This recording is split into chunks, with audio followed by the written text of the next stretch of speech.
In this video, we're continuing on the theme of relapse success stories. This one deals with using a health log to understand and reduce relapses.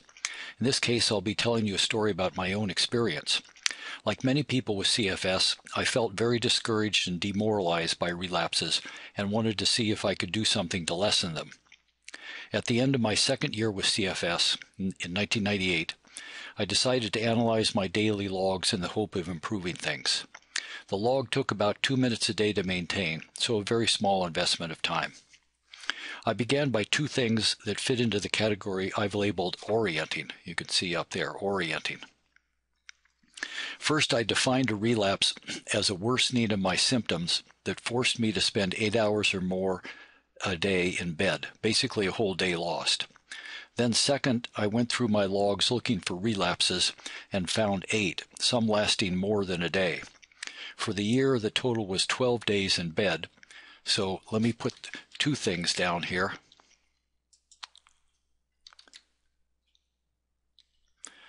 First, my definition of a relapse: 8 or more hours in bed. And then secondly, my count for 1998, which was 8, for a total of 12 days of bed rest. Then I looked through my logs a second time, this time asking myself what were the causes or the triggers of the relapses. I identified two that explained most of them. The first was having another illness, something like a cold or a flu. So let me write in other illness here as a cause. The second was travel. So let me put in travel. So those two causes explain most of my relapses. Then third, I asked myself, what can I do about this? What kind of strategies could I use to reduce my relapses? So up here on this level, we're going to put strategies.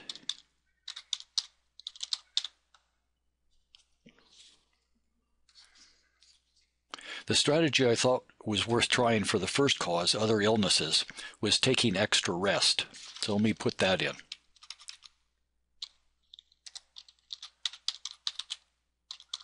Extra rest.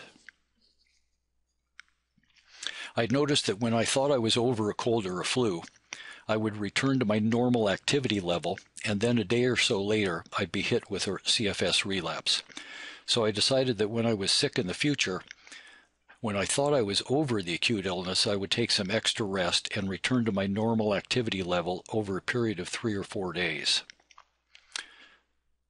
So let me write extra rest and slow return to normal.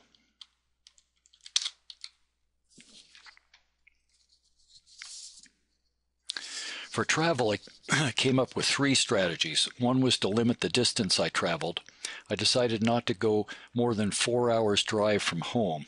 So let me write max 4 hours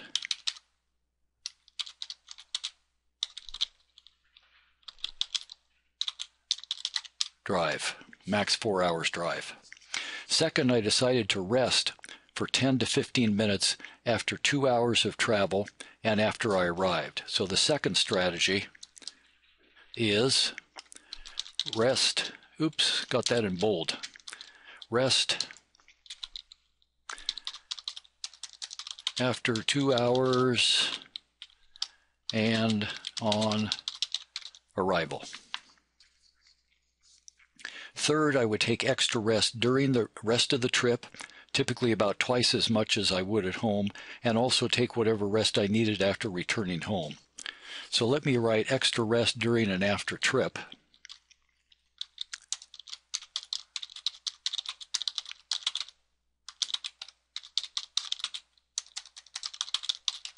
Oops. Not going to win any touch typing contests. So those were the 3 strategies I came up with to counteract relapses triggered by travel. I wasn't sure what effect these strategies would have. Like most of my responses to CFS, I viewed this as an experiment. With experiments, some work and some don't. I think my hopes were to reduce the number of relapses in the next year, that is in 1999, by a quarter or a third, just enough to convince me that I was on the right track. Reducing them by a third would mean having 4 fewer days in bed and 4 more days of normal symptoms and activity. I worked at implementing these ideas in 1999, and at the same time I also refined my pacing skills, and after realizing the effects of stress, began working to reduce stress too. When I studied my records at the end of 1999, I was surprised and pleased to find that I had no relapses at all. So under results here, I'm going to put for 99, I had 0. Same thing was true in 2000. So in 2000, also no relapses.